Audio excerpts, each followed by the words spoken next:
المبادرة الهدف ديالها الرئيسي هو إطلاق حوارات تكون ملتقى الناس بحالكم الشباب، أي واحد مهتم بتطوير الذات ديالو، بتطوير المهارات ديالو، تطوير أو الديفلوبمون دي كومبيتونس ايموسيونيل بسيكولوجيك، يجيو ويتسمعوا أفكار واحدة أخرى، يسمعوا أفكار إيجابية اللي تقدر تساعدهم في تقدمهم كأشخاص وتقدم المجتمع ديالنا. الوغ بالنسبة للسعادة مهم جدا السعادة في العمل، حنا كنعرفوا بأن الإنسان كيقضي تقريبا واحد 60 إلى 70% من اليوم ديالو في مكان العمل، وهذا ماشي يوم، هذا 5 أيام، كيمكن لهم يكونوا 6 أيام، ضربهم في 4 ضربهم في 12 ضربهم في 20 ولا 30 سنة. إذا حنا كنهضروا على أنه هذا مكان العمل مهم جدا.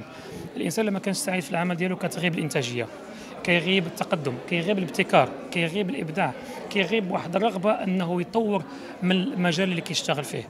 الانسان اللي كيكون سعيد في العمل طبعا ديالو هذا انسان كيحب العمل ديالو، كيحب انه دائما حيكون عنده واحد المجال، واحد الفرصه انه يقدم شي حاجه جديده، وهذا هو اللي كيقدم المجتمع. الا ما كلش واحد فينا حاول يقدم شي حاجه جديده، المجتمع دائما بيان سور ما غاديش يتقدم للامام. La thématique du bonheur au travail, c'est une thématique qui est aujourd'hui, on va dire, au cœur de la réflexion entreprise, la réflexion RH aussi. Donc on assiste aujourd'hui à une nouvelle génération de managers de bonheur. Voilà.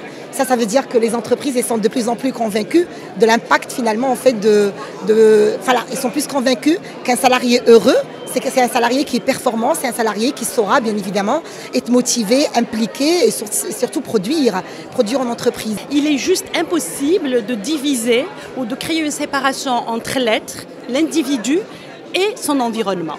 Donc quand on ramène toujours l'idée de l'entreprise, on a tendance à oublier que dans cette entreprise, il y a des êtres humains qui sont mobilisés et qui sont en train de bouger dans cet espace, en tant qu'espace déjà.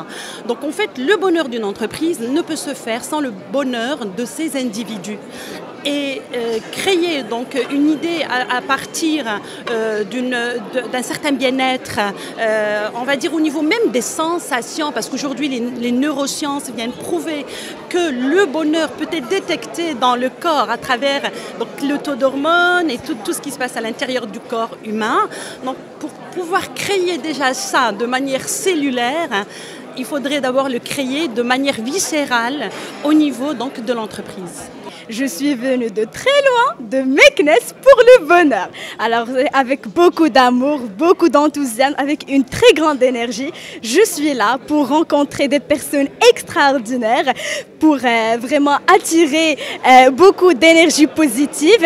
En fait, je rappelle toujours que le voyage du héros, une fois on a une aventure, il faut dire oui à l'aventure et venir pour réaliser nos objectifs. Le bonheur, aujourd'hui, on est en train de discuter le bonheur. Le bonheur, c'est quoi, tout d'abord? Le bonheur, c'est une notion subjective. Chacun a sa notion propre du bonheur. On ne peut pas dire le bonheur, c'est une réalité absolue, ou le bonheur, c'est un état absolu, ou le bonheur, voilà la recette du bonheur. Parce que chacun a ses croyances, chacun a l'environnement, un environnement où il a évolué, chacun a ses capacités, chacun a sa façon de faire, chacun a une identité propre à lui.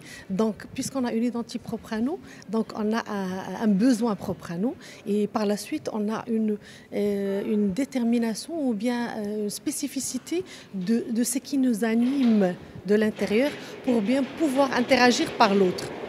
Je dirais que pour moi, le bonheur c'est un état d'âme, le bonheur c'est un état d'esprit, le bonheur c'est une composante très importante pour pouvoir composer avec les autres.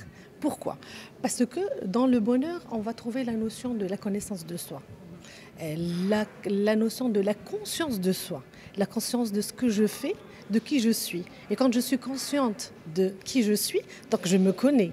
Et quand je me connais, je vais pouvoir composer avec n'importe qui. Comment? Parce que quand je me connais, je pourrais éventuellement connaître l'autre. Et quand je connais l'autre, je vais maîtriser ma façon de composer avec lui.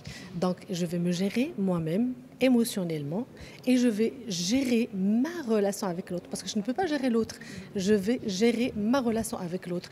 D'où cette interaction qui va être fructueuse, cette interaction qui va aboutir à atteindre un objectif. La dimension du bonheur au travail est une dimension qui de plus en plus est recherchée par les entreprises. Beaucoup de gens cherchent le bonheur, ils oublient d'être heureux et on passe beaucoup de temps en entreprise à vouloir travailler, gagner de l'argent, gagner du temps et on oublie de le remplir. Je pense qu'au travers du stress que tout un chacun vit, des tensions qui existent, des transformations, des défis qu'il y a à relever chaque jour, les gens ils oublient que la vie se passe ici et maintenant, qu'il ne s'agit pas de reporter son bonheur pour demain, qu'il ne s'agit pas de le chercher, il faut le vivre. Et pour pouvoir le vivre, c'est dans des choses simples. C'est dans la convivialité à son collaborateur, dans la générosité, dans la dimension de solidarité, dans une ergonomie qui doit exister au niveau de l'entreprise. C'est aussi un mindset et une manière de faire qui est dans la co-construction entre un dirigeant avec ses collaborateurs, avec beaucoup plus de respect. C'est aussi comment donner du sens à tout un chacun de travailler dans cette entreprise pour qu'il puisse avoir le plaisir, l'envie, être heureux de se réveiller et venir pour participer à quelque chose de grand.